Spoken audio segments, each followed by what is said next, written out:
नमस्कार, आप देख रहे हैं dilaltop.com और मैं हूं निखिल।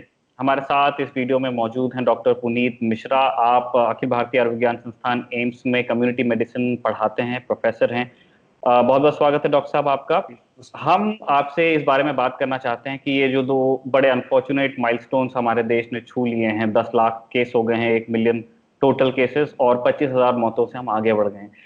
क्या ये दो आंकड़े आपके भी मन में चिंता पैदा करते हैं? आप कैसे देखते हैं इनको?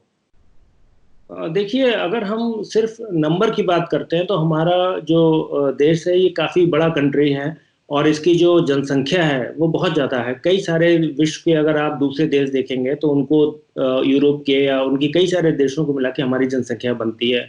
हम करीब 1.4 अरब के आसपास इस समय होने वाले हैं। तो अगर उस हिसाब से देखें तो आपको 1 मिलियन या 10 लाख केसेस उस तरीके से बहुत ज़्यादा दिख रहे हैं। लेकिन अगर हम जनसंख्या के हिसाब से या प्रति लाख के हिसाब से या प्रति 10 लाख के हिसाब से देखें तो हमारे केसेस उतने ज़्यादा नहीं हैं। जो इस समय सबसे महत्वपूर्ण बात जो है वो ये है कि नंबर तो देखिए बढ़ेंगे, उसको बीमारी है और कॉन्टेजियस है, एक से दूसरे में फैल रही है।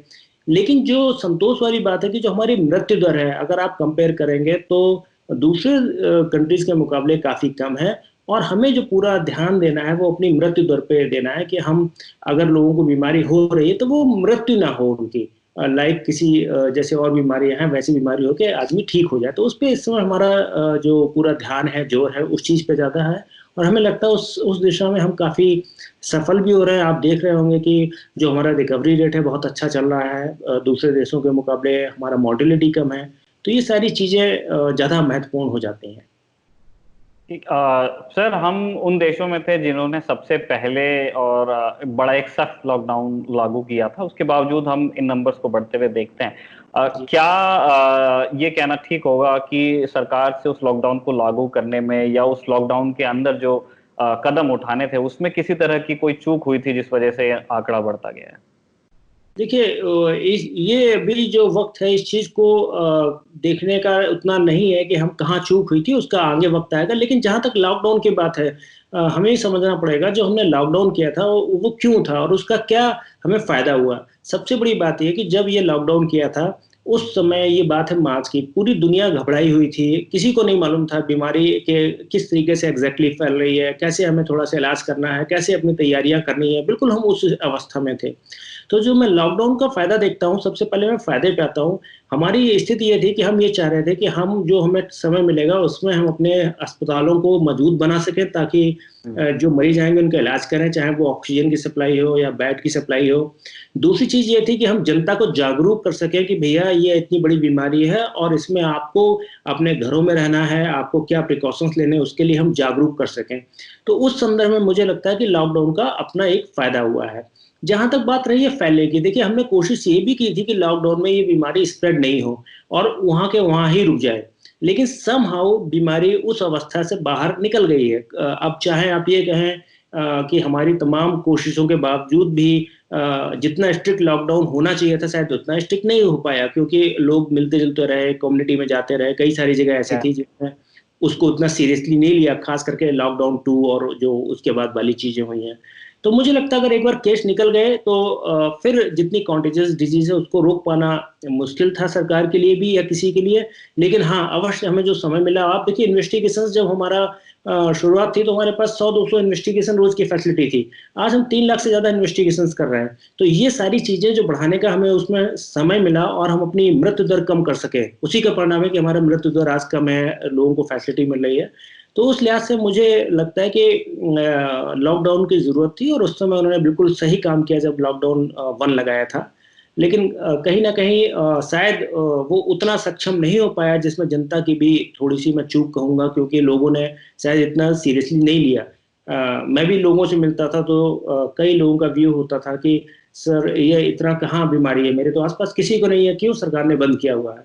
अब जब लोगों ने इसकी भयावहता देखी है तब लोगों को लगता है अरे ये क्या हो गया, अस्पताल भर रहे हैं या कोई चीज़ है। लेकिन लॉकडाउन से हमारे अस्पताल तैयार हुए, हमारी इन्वेस्टिगेशन फैसिलिटी तैयार हुई, हमने लोगों को जागरूक किया, वो एक बड़ी महत्वपूर्ण सफलता है और हम मृत्यु दर कम करने में सफल रहे हैं, ये हमारी बहुत बड़ी सफलता है और हमारा भी प्रयास उसी तरफ ही होना चाहिए कि हम इस मृत्यु दर को कैसे कम रख सकते हैं। सर टेस्टिंग को लेके लगातार इस तरह की राय आती है कि इंडिया में टेस्टिंग काफी कम है। अभी भी जो पर मिलियन टेस्ट हैं वो 10,000 के लगभग ही हैं, उससे ज्यादा नहीं है। और जो बाहर के देश जिन्होंने इस बीमारी पे कुछ बेहतर तरीके से काम किया है, कम से कम उसका स्प्रेड नीचे लाने में, अपने कर्व को फ्लैट करने में, वहां पे टेस्टिंग की दर काफी ज्यादा है। क्या भारत को भी अपनी टेस्टिंग बढ़ाने की जरूरत है, या अभी जो चल रहा है वो ठीक है? देखिए, ये सवाल अगर आपने मुझसे 2 महीने पहले या 3 महीने पहले किया होता टेस्टिंग के लिए, तो जरूर मैं कहता कि हाँ, टेस्टिंग की हम बढ़ाने की कोशिश कर रहे हैं और जरूरत है। लेकिन इस समय जो हमारे आप दिल्ली के अंदर अगर देखेंगे तो ये इतनी उपलब्ध है कि लोग उतने नहीं है जितनी अब टेस्टिंग हमारी फैसिलिटी उपलब्ध हो गई है। रोज 20,000, 25,000, 30,000 टेस्टिंग की तो दिल्ली में ही कैपेसिटी है। भारत सरकार ने जो एक नई किट अभी जारी की है, एंटीजन किट, जिसमें 15 मिनट के अंदर ही मरीज को हाथ के हाथ बता दिया जाता है कि आपको कोई बीमारी है कि नहीं है, वो सारी डिस्पेंसरी पे और सारे अस्पतालों में सुविधा उपलब्ध करा दी गई है। तो टेस्ट की अब भारत में कोई ऐसी कमी नहीं है। शुरुआत में मैंने बताया कि हमने शुरुआत की थी तो हमारे पास सिर्फ 100 या 200 टेस्ट से फैसिलिटी स्टार्ट हुई थी। हमारे पास सिर्फ 2 लैब थी जहां से ये थी। और अब आप देखिए कि पूरे देश में इस समय टेस्टिंग की पर्याप्त सुविधा उपलब्ध है। और जून के बाद से जो ये एंटीजन टेस्ट आया है, इससे तो इसमें बहुत ज़्यादा बढ़ोतरी हुई है। तो मैं अब नहीं समझता हूँ कि टेस्टिंग में ऐसी समस्या है। और अगर कुछ ऐसे दूर दराज के क्षेत्र हैं जहां पर अभी ये किट नहीं पहुंची, तो मुझे लगता है अति शीघ्र ये किट पहुंच जाएगी और इसमें समस्या नहीं रहने वाली है। सर अभी हम जहाँ खड़े हैं वहां से आगे की राह क्या है, और क्या ये संख्याएं दोनों मृत्युओं की और मामलों की बढ़ने वाली है, और यदि ऐसा होने वाला है तो सरकार को किस तरह के कदम उठाने चाहिए? आपने बहुत ही रिलेवेंट सवाल पूछा है कि अब आगे क्या होने वाला है। देखिए, आगे बहुत कुछ इस चीज़ पर निर्भर करता है कि हमारा जो लोग हैं, जो हमारी जनता है, वो इस बीमारी से अपने आप को कैसे बचाव में रखने में सुरक्षित रहती है। एक तो सबसे बड़ा मुद्दा ये है कि अगर लोग उन चीज़ों का, जब तक वैक्सीन नहीं आती है या कोई इलाज नहीं मुकम्मल आता है, तब तक जनता को ये समझना पड़ेगा कि जो भी सोशल डिस्टेंसिंग की हम बात कर रहे हैं, ग्लव्स की हम बात कर रहे हैं, या फिर हम हाथ साफ करने की बात कर रहे हैं, कफ एटिकेट्स की बात कर रहे हैं, तो इन सारे चीज़ों को अगर हम ध्यान में रखेंगे, लोगों से डिस्टेंस बनाएंगे, मास्क लगा के रखेंगे, हाथ साफ करेंगे, तो हम इसे काफ़ी हद तक रोक सकते हैं। दूसरी बात यह है कि जैसे बीमारी है, इसका अल्टीमेट जो सवाल है वो इस चीज़ पे आता है कि आप हर्ड इम्यूनिटी की जो हम बात करते हैं वो कैसे आएगी। और वो आती है दो चीज़ से, या तो आपको इन्फेक्शन हो जाए या फिर आपको वैक्सीन लग जाए। तो देखिए, अगर आप अभी दिल्ली की स्थिति देखेंगे, दिल्ली में बहुत सारे केस आ रहे थे आज से करीब, अगर आप 3 हफ्ते पहले, 4 हफ्ते पहले की स्थिति देखेंगे तो एक दिन में 3,000 और 4,000 पॉजिटिव केसेस दिल्ली के अंदर आ रहे थे। आज इस संख्या लगातार अब 2,000 से कम चल रही है। तो इसका मतलब ये कि यहाँ पे, और हमने टेस्ट बहुत ज़्यादा बढ़ा दिए, उसके बावजूद इतने कम आने शुरू हो गए, तो इसका मतलब ये कि यहाँ इन्फेक्शन कम हो, जो लोग बीमार कम पड़ रहे हैं। क्यों? क्योंकि यहाँ काफ़ी बड़ी संख्या में शायद शुरुआत में लोगों को इन्फेक्शन हो गया है। तो मैं अभी यही कहूँगा कि जिन इलाकों में आपने देखा होगा नहीं था, वहाँ पे ये फैल रहा है, तो जहाँ पे ये फैल रहा है वहाँ पे लोगों से ये सावधानी बरतने की अपील है कि भैया अभी इसका कोई टीका नहीं है, कोई इसकी दवाई नहीं है, आप सावधानी रखें। अगर आप सोशल डिस्टेंसिंग बना के रखते हैं, बिना किसी जरूरी कार्य के बाहर मत जाइए, और मास्क लगा के रखिए, अपने हाथों को साफ करते रहिए। अगर आप ये सारे प्रिकॉशंस लेते रहेंगे तो मैं समझता हूँ कि बहुत इफेक्टिव तरीके से हम इसका जो इन्फेक्शन का रेट है वो बहुत ही लो रखने में सक्षम होंगे। और जैसा कि आपको मालूम है, भारत में भी वैक्सीन का ट्रायल चल रहा है। इंग्लैंड का, अमेरिका का, रूस की वैक्सीन काफ़ी एडवांस स्टेज पे आ गई हैं। तो जिस प्रकार से प्रगति चल रही है, शायद इस वर्ष में ही, 2020 में ही हमारे पास वैक्सीन भी उपलब्ध हो जाएगी, तो हम लोगों को और अच्छी तरीके से इससे हम बचा पाएंगे। तो जी, अभी तो नंबर तो जी नंबर तो बढ़ेंगे, लेकिन मेरी अपील यही है कि सारे लोगों से, आपके चैनल के माध्यम से मैं यही कहूंगा कि आप एक जिम्मेदार नागरिक बने। आप ये बिल्कुल नहीं सोचें कि खतरा टल गया है, ये आपके हाथ में है। आप जो भी निर्देश मिल रहे हैं सरकार से उसका पालन करें, चाहे वो मास्क लगाने का हो, चाहे सोशल डिस्टेंसिंग का हो, और चाहे मुंह पे अगर आप कफ करते हैं तो कुछ रख के करने का है। तो ये सारी चीज़ें आपके लिए फ़ायदेमंद है, आपके जो संबंधी हैं, आपके साथ लोग हैं, उनके लिए फ़ायदेमंद है। और इन सारी चीज़ों का ध्यान रखें, हम बचे रहेंगे। एक आखिरी मेरा सवाल और है सर, अभी मैं याद आ गया मुझे बात करते करते कि धीरे धीरे अब हम एक्टिव केसेस का नंबर बढ़ते हुए देख रहे हैं। एक्टिव 10 लाख तो कुल संख्या है, लेकिन एक्टिव केसेस 3 लाख के आसपास हैं, 3.25 लाख। लगभग। और इसमें हर रोज 2 से 3 से 5 से 7 हजार का इजाफा होता रहता है, डिपेंडिंग अपॉन कि कितने लोग डिस्चार्ज हो रहे हैं और कितने लोग जी कितने नए मामले आ रहे हैं। जी। तो क्या आप एक्टिव केसेस की संख्या भी इस तरह बढ़ते हुए देखते हैं कि जो हमारा ढांचा है स्वास्थ्य व्यवस्थाओं का, उसके ऊपर वो किसी तरह का प्रतिकूल असर डाले, या अभी हमारी तैयारी है, उसको हम निपट लेंगे उससे? देखिए, समय के हिसाब से हमने आपको बताया कि हमारी तैयारियां बहुत हुई हैं। जैसे दिल्ली के अंदर आज से 1 महीने पहले, 1.5 महीने पहले हर आदमी की शिकायत ये थी कि सर, ना तो सरकारी में बेड मिल रहा है, ना प्राइवेट में बेड मिल रहा है। और इस समय स्थिति ये है कि आधे से ज़्यादा बेड दिल्ली के अंदर खाली पड़े हुए हैं। उस प्रकार की जो व्यवस्था है पूरे हिंदुस्तान में की गई है। और सबसे बड़ी बात ये है कि अब सरकार ने इस चीज़ को समझा है कि किन लोगों को हम होम क्वारंटाइन करा सकते हैं। देखिए, 80% जो केसेस होते हैं वो या तो एसिम्टोमेटिक हैं या बहुत माइल्ड सिम्टोमेटिक हैं, जिनको अस्पताल की ज़रूरत ही नहीं, वो घर पे रखे जा सकते हैं। तो जो बाकी बचे केसेस हैं जिनको अस्पताल में रखने की ज़रूरत है या ऑक्सीजन को क्या? देने की ज़रूरत है, ज़रूरत इसमें इस चीज़ की है कि उन केसेस को आप जल्दी से जल्दी पहचानें और उनको अस्पताल में ले जाएं। तो मुझे लगता है कि देश के अधिकांश हिस्सों में जहाँ पे भी अभी बीमारी चल रही है, वहाँ पे इस प्रकार की सुविधाएं हैं। जहाँ पर कम है वहाँ पे बढ़ाई जा रही है। जैसे देखिए, बेड आपको इमीडिएटली अस्पताल बनाए जा रहे हैं, वहाँ पे ऑक्सीजन रखी जा रही है ताकि लोगों को हो पाए। जो एक्टिव केसेस हैं ये बढ़ेंगे, क्योंकि जहाँ पे इन्फेक्शन नहीं है और लोग पूरी तरीके से सारी चीज़ों का पालन नहीं कर रहे हैं, वहाँ इन्फेक्शन बढ़ेगा धीरे धीरे। मैं आपको यहाँ पर एक छोटा सा उदाहरण देना चाहूंगा, अगर आप मुझे 1 मिनट का समय बिल्कुल देंगे। बिल्कुल सर। देखिए, अमेरिका में अगर आप देखें तो अमेरिका में क्या हुआ है, न्यूयॉर्क सिटी के अंदर आज से, जब अप्रैल का महीना था, उस समय अमेरिका से जितने केसेस आ रहे थे उसमें मैक्सिमम आपके न्यूयॉर्क सिटी से आ रहे थे। न्यूयॉर्क सिटी का ग्राफ बिल्कुल ऊपर की तरफ चलता चला जा रहा था। और इस समय हालत ये है कि न्यूयॉर्क सिटी से अमेरिका में केसेस अभी भी उतने ही आ रहे हैं, लेकिन न्यूयॉर्क सिटी से आपके बिल्कुल भी केसेस नहीं आ रहे हैं। न्यूयॉर्क सिटी से आपके केसेस नहीं आ रहे, दूसरे प्रांत से आ रहे हैं। जैसे फ्लोरिडा से आने शुरू हो गए, टेक्सास से आने शुरू हो गए, एरिजोना से आने शुरू हो गए। तो जो एरिया पहले अफेक्टेड नहीं थे, जहां पे, वहां से केसेस आ रहे हैं। न्यूयॉर्क में लोगों को हर्ड इम्यूनिटी आ गई है तो केसेस अपने आप कम हो गए। तो वही स्थिति भारत की मैंने बताया कि होगी। जिन इलाकों में अभी तक केसेस नहीं है और इन्फेक्शन पहुंच गया, वहां से केसेस जरूर आएंगे और एक्टिव केसेस बढ़ेंगे। लेकिन रिकवरी रेट तो हमारा बहुत अच्छा है। आप देखिए, 70% के आसपास है बहुत जगह रिकवरी रेट। तो हमें, मुझे लगता है कि ये एक खुशी की बात है और घबराने की बात नहीं है। मैं ये जी हाँ। प्रिकॉशन लेते हैं तो घबराने की जरूरत नहीं है। सावधानियां रखनी है और खतरा नहीं टला, लेकिन अगर सब लोग रहेंगे तो मृत्यु दर हम बहुत कम रख पाएंगे। मैं जानता हूं सर कि आपके लिए कोई भी एक ऐसे फिक्स डेडलाइन देना बहुत मुश्किल होगी, लेकिन जिस हर्ड इम्यूनिटी वाली जिस स्थिति की आप बात कर रहे हैं, उसमें कितना आपको लगता है कि अभी हम जहां हैं, जुलाई चल रहा है 2020 का, तो वो स्थिति कितनी दूर हो सकती है? अभी महीनों में है या सालों में है? देखिए, बड़ा मुश्किल सवाल है। देखिए, बहुत सारे मॉडल्स आए और बहुत सारे मॉडल्स फेल हो गए। लोगों ने बड़े प्रेडिक्शंस किए थे। एक प्रेडिक्शन था कि 16 मई को खत्म हो जाएगा। फिर और प्रेडिक्शंस आए और प्रेडिक्शंस आए। तो कई सारे प्रेडिक्शंस आए हैं, कई सारे मॉडल्स आए, लेकिन जो इसका कोर्स होगा वो ये होगा कि अभी केसेस जो बढ़ रहे हैं वो बढ़ेंगे जहाँ पे नहीं है, और धीरे धीरे कम होते जाएंगे। मेरा अनुमान ये है कि इस साल के अंत तक बीमारी रहेगी, लेकिन केसेस उतने ज़्यादा नहीं ही प्रोग्रेस होंगे।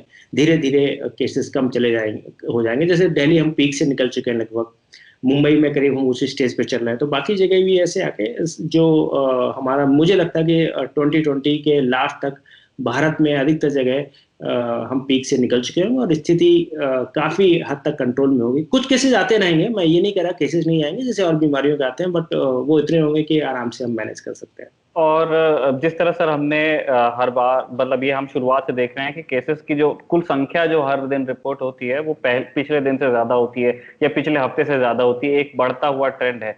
तो क्या जो आप कह रहे हैं कि साल के अंत तक के स्थिति बेहतर हो सकती है, क्या उससे पहले हमें कोई एक बुरा दौर देखना है? देखिए, बुरा दौर, मैं जो नंबर बढ़ रहे हैं उसको मैं बहुत बुरा दौर नहीं मानता, क्योंकि केसेस बढ़ेंगे वो मालूम है। मैं, हमारा सिर्फ ये है कि मृत्यु नहीं हो। अगर आदमी बीमार हो रहा तो हम मृत्यु को कम से कम कर सकें, तो फिर मुझे नहीं लगता कि बुरा दौर है। कि अगर केसेस बढ़ रहे हैं, इन्फेक्शन है, कॉन्टेजियस डिजीज है, हम सबको मालूम है, ठीक है। इसकी बहुत सारे प्रयास के बावजूद भी अगर ये बीमारी बढ़ रही है और लोग इन्फेक्टेड हो रहे हैं, तो ठीक है, उनको समझाना भी है, जहां कम हो सकता है वहां कम करना, लेकिन जिनको हो गया उनको मरने नहीं देना। हमारी सिर्फ कोशिश ये है, तो अर्ली उनको आइडेंटिफाई कीजिए कि, और अर्ली स्टेज पे जिनको जरूरत है उनको अस्पताल भेजिए, वहाँ अगर प्रॉपर केयर दीजिए तो हम इसमें जरूर सफल होंगे। तो बुरा दौर में उस सेंस में नहीं कहना चाहता हूँ, मुझे लगता है कि हम उतने बुरे दौर में नहीं आएंगे जितना लोगों ने अनुमान लगाया था कि भारत की ये स्थिति होगी। और जो हमारे रिसोर्सेज हैं, जिस तरीके से हमने तैयारियां की हैं, मुझे लगता है कि आने वाले टाइम में जब ये दौर खत्म होगा तो भारत का जो ये है, ये एग्जाम्पल सेटर होगा दुनिया के लिए कि भारत ने इतने लिमिटेड रिसोर्सेज के बावजूद भी मृत्यु दर को इतना कम रखा, और इस पॉपुलेशन, अपनी पॉपुलेशन को हम जितना संभव हुआ उतना हम बचा के लेके आगे गए। डॉक्टर साहब, एक आखिरी सवाल आपसे हमारा ये होने वाला है कि पश्चिमी देशों में, अमेरिका हो गया, ब्रिटेन हो गया, इटली हो गया, वहाँ पे तकनीक बहुत हमसे ज्यादा उन्नत है, उनकी स्वास्थ्य सेवाएं हमसे बहुत ज्यादा उन्नत है, वहाँ पे मौतों का आंकड़ा हमसे बहुत ज्यादा रहा है, लेकिन जबकि ये एक चीज बड़ी है कि ये एक बड़ा बेनाइन वायरस है, एक बहुत ही कम संख्या होगी उन लोगों की जिनकी मृत्यु होगी। तो इस चीज को आप कैसे रिकंसाइल करते हैं कि वहां पे बहुत उन्नत स्वास्थ्य व्यवस्थाएं होने के बावजूद एक ऐसे वायरस में बहुत ज्यादा उससे मौतें हुई हैं और भारत में नहीं होती हैं? देखिए, इसका जो एग्जैक्ट कारण है वो तो बाद में मालूम चलेगा क्या है, लेकिन बहुत सारे इसके जो अभी कारण समझ में आ रहा है उसमें से एक तो ये है कि हमारा जो पॉपुलेशन स्ट्रक्चर है और जो वेस्ट का पॉपुलेशन स्ट्रक्चर है वो बहुत डिफरेंट है। अगर इटली में देखा जाए तो जो 80 साल से ऊपर के लोग थे, 80 ईयर्स के ऊपर के लोग थे, करीब 80% मृत्यु उन लोगों में हुई है। वहां पर ऐसे लोगों की जनसंख्या 20% से भी ज्यादा है, मोर देन 20% जो लोग हैं वो इस एज ग्रुप में थे। हमारे भारत में 60 साल से ऊपर करीब 7% के आसपास की जनसंख्या इस समय है, अधिकतर लोग यंग हैं। एक चीज तो ये आती है। दूसरा, ये कुछ हमें अभी कुछ थ्योरीज आ रही है जिसमें कहते हैं कि जो बीसीजी का वैक्सीन है या एमएमआर का जो टीका लगता है बच्चों में, ये शायद कुछ प्रोटेक्टिव है, जिसके बारे में अभी रिसर्च चल रही है। पूरी तरीके से नहीं कह सकते, लेकिन ऐसे कुछ प्रमाण मिल रहे हैं कि शायद इसने हमें थोड़ा सा बचाया हुआ हो सकता है, क्योंकि हम अपने यहाँ सारे बच्चों को बीसीजी का वैक्सीन दे रहे हैं।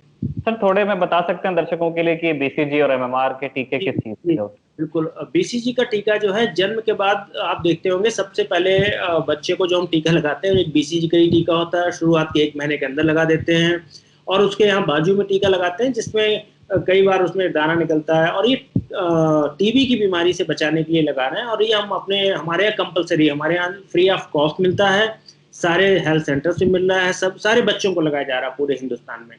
दूसरा टीका होता है जो एमएमआर कहते हैं, ये मीजल्स, मम्स और रूबेला का टीका होता है। ये भी अब हम बच्चों को लगा रहे हैं, जो छोटे बच्चे हैं उनको ये टीका दिया जा रहा है। तो ये कहते हैं कि शायद बीसीजी ने और एमएमआर ने हमें कुछ हद तक इससे बचाया है। तीसरी जो चीज है कि हो सकता है हमें कुछ ऐसे वायरसेस हो जिससे क्रॉस इम्यूनिटी मिल रही हो, जो एग्जैक्ट ये कोरोना वायरस नहीं हो, लेकिन इससे मिलते जुलते जो वायरस हैं उससे हम लोगों को पहले इन्फेक्शन हो चुका हो, और उनसे इन्फेक्शन की वजह से हमारा जो इम्यून सिस्टम है वो कुछ रिकॉग्नाइज कर रहा है और हमें इम्यूनिटी दे रहा है, जिसकी वजह से हम बच पा रहे हैं। अगर आप देखेंगे भारत में और विश्व के जो पश्चिमी देश हैं उनमें एक डिफरेंस ये है कि हमारे यहाँ इन्फेक्शन डिजीज अभी भी बहुत कॉमन है। हर साल कुछ ना कुछ वायरल इन्फेक्शन होते रहते हैं, बैक्टीरियल इन्फेक्शन होते रहते हैं, बहुत कॉमन है। हर साल आप देखिए लोग कहेंगे मुझे वायरल हो गया था, मतलब एक बहुत नॉर्मल सी चीज है। जो दूसरे देश है विश्व के, वहाँ पर ये जो इन्फेक्शन डिजीज है इतनी कॉमन नहीं है, तो शायद उन लोगों में इसके प्रति क्रॉस इम्यूनिटी उस लेवल पे डेवलप नहीं हुई है जो हमारे भारत में हो चुकी है। लेकिन अभी एग्जैक्ट कारण क्या है, ये सारी थ्योरीज हैं, बाद में मालूम चलेगा। लेकिन हाँ, जनसंख्या वाला हमें मालूम है कि हमारे यहाँ जो अधिकतर लोग युवा हैं, बच्चे हैं, उसमें पूरे दुनिया में मृत्यु दर कम रही है, और वो भी एक बहुत बड़ा मैं कारण देखता हूँ। ये सवाल लोग पूछ सकते हैं कि हमारे यहाँ टीके लगते हैं तो पश्चिम में नहीं लगते हैं क्या? ये पश्चिम में टीके लगते हैं, लेकिन वहाँ पे टीके बीसीजी जैसे कंपलसरी नहीं है। हमारे यहाँ बीसीजी कंपलसरी है, वहाँ कुछ और चीज़ों के टीके हैं जो देखिए, टीके इस प्रकार से लगाए जाते हैं कि किस दुनिया के किस देश में कौन सी बीमारी प्रिवलेंट है और वहाँ को हमें किस चीज़ से बचाना है। हमारा चूंकि जो देश रहा है इसमें ट्यूबरकुलोसिस बहुत हो रही थी, नियोनेटल टेटनस बहुत हो रहा था, पोलियो बहुत हो रहा था। देखिए, ओपीवी हमारे यहाँ पल्स पोलियो अभियान चला के कितने बच्चों को बुलाया जाता है। दुनिया के बहुत सारे देश हैं जहाँ ओपीवी देते ही नहीं है, वो लोग बीसीजी देते ही नहीं है। तो ये आपने सवाल पूछा कि अन्य देशों में नहीं देते हैं, बिल्कुल सही है। बहुत सारे देशों में, खास करके पश्चिम के बहुत सारे देश हैं जहाँ पे बीसीजी, ओपीवी ये सारे टीके नहीं दिए जाते हैं, जो हमारे यहाँ बच्चों को जन्म होने के 1 साल के अंदर ही सारे टीके दे दिए जाते हैं। तो इन्होंने, बीसीजी ने और एमएमआर ने खास करके शायद हमें बचाया, शायद। प्रमाण, पूरे पुख्ता प्रमाण आने में भी वक्त है, लेकिन ऐसा लोग कह रहे हैं, ऐसा कुछ प्रमाण होता है। बहुत बहुत शुक्रिया डॉक्टर साहब हमसे बात करने के लिए, और बहुत शुक्रिया हमारे दर्शकों का भी जिन्होंने बातचीत देखी। आप देख रहे थे दिल अरम टॉक।